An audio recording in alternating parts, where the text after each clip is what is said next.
for some time, and then Dr. O'Hagan said, "The balloon is falling, and instead of throwing out ballast, I think it might be better, perhaps, to let it come down and to tie it to a tree and make a fresh start with additional gas in the morning." The other aeronauts gave their approval to this plan, and Dr. O'Hagan threw out the grapnel. It caught upon a treetop, and after some difficulty the balloon was brought down and tied fast, while the whole party stepped out of the car. It was a wild and desolate place, but the four men started a fire, and while Mr. Wyndon and Mr. Jarnville prepared supper, Dr. O'Hagan and Mr. Crutter went to work to arrange some kind of shelter for Miss Demott for the night. After supper, the 5 people gathered about the fire, and there really seemed to be a growth of cheerfulness in the party. "I've been thinking," said Mr. Crutter, "what an outrageous shame it is that this poor child here," pointing to Mr. Mott, "should actually be in want of food, while I have more money than I know what to do with. I'll tell you what, Mr. Mott, if you will agree to go back, you can have my whole fortune.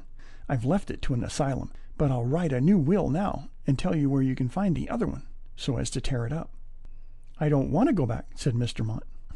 "I would if I were you," said Mr. Wyndon. "It's a shame for you to go upon such an awful journey as this. And I've been thinking, Mr. Jarnville, since you spoke about your smoke consumer, that my father, who is a wealthy iron mill owner, has offered a large reward for a perfect contrivance of that sort. If yours is a good one, he will help you to a fortune." "I wish I had known that yesterday," said Mr. Jarnville. "Yes, Dr. O'Hagan, and if I had known that Mr. Crutter here was being driven to suicide by dyspepsia, I could have helped him, for I have been very successful in treating that complaint. Let me examine you, Mr. Crutter." "Yes," said the doctor, after expending a few moments looking at and talking to Mr. Crutter. "I feel certain I can cure you. I would have given you half my fortune yesterday for such an assurance," said Mr. Crutter. "But it's now too late. If I had met you then," said the doctor, "I should not have been here now." "Can't we all go back again?" said Mr. Jarnville. "Impossible," said Dr. O'Hagan. "I've got nothing to go back for," said Mr. Wyndon. "There is no remedy for my trouble that I can perceive."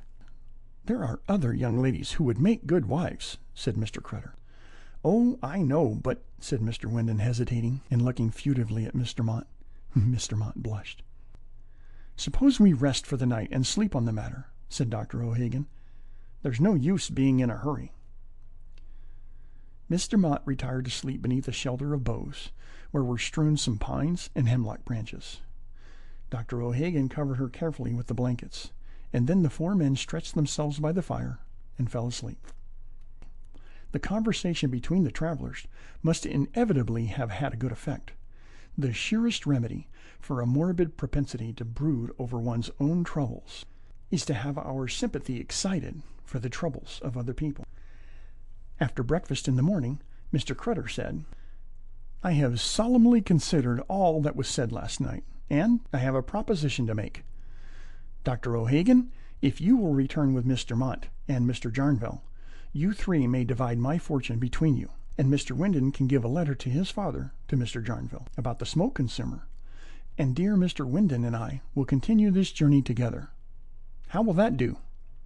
"I am willing to drop off and return," said Mr. Jarnville.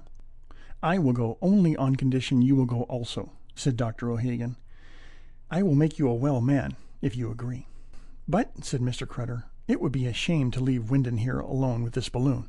No, I have had enough of life. I'll proceed on the voyage." "There is a good deal of force in what the doctor says, though," remarked Mr. Wyndon. "Why, you're not thinking about backing out too, are you?" inquired Mr. Crutter. "Well, I don't know," said Mr. Wyndon, looking half ashamed. "It seemed to me last night, when I got to thinking about it, that a woman's scorn is hardly worth a man's life. And "You're right," said Mr. Crutter. "It isn't. Suppose we put the matter in this way. If Dr. O'Hagan cures me, I will pay him $50,000 in cash, and I will go into partnership with Mr. Jarnville in his invention. We can see your father about it, and you can return to him, while I adopt Mr. Mott as my daughter." "I had thought," said Mr. Wyndon, "of a slightly different plan, but possibly it could not be carried out." "Well, what was that?" asked Dr. O'Hagan. "Why," said Mr. Wyndon, "I thought perhaps, but no, there is no use of mentioning it." "Out with it," said Mr. Crutter. We want the opinions of all hands." "I did think," said Mr. Wyndham, "that possibly Mr. Mott, instead of becoming your daughter, would consent to become my wife. Would you entertain such a proposition, Mr. Mott?" Mr. Mott hung her head and seemed to be covered with confusion. "I will think about it," she said. "That means she will give her consent," said Mr. Crutter, smiling. "Let her come with me while she's thinking the matter over. Are you all agreed to my plan?" Everybody expressed assent to it, and everybody seemed happy. "Why, what is that?" suddenly exclaimed Mr. Mott, pointing to a distant object above them. "I verily believe that is our balloon," said Dr. O'Hagan. "Yes, it is gone. It must have broken loose while we were at breakfast." "Oh, well," said Mr. Crutter, "let it go. Who cares? I'll pay Captain Cowgill for his losses. And now let us see about getting home." Mr. Wyndham and Mr. Jarnville started to hunt for a conveyance, and in about 2 hours they returned with one. The nearest railway station was 13 miles away, but in 2 more hours the party reached it, and while Mr. Crutter purchased tickets for the coming train, Dr. O'Hagan went into the telegraph office and sent the following dispatch: "Captain W. A. Cowgill. Balloon escaped. Party all safe, perfectly happy. Will reach home tomorrow morning. Signed, Henry O'Hagan." End of A Desperate Adventure. Recording by Vocability.com. The voice of Bill Elliott.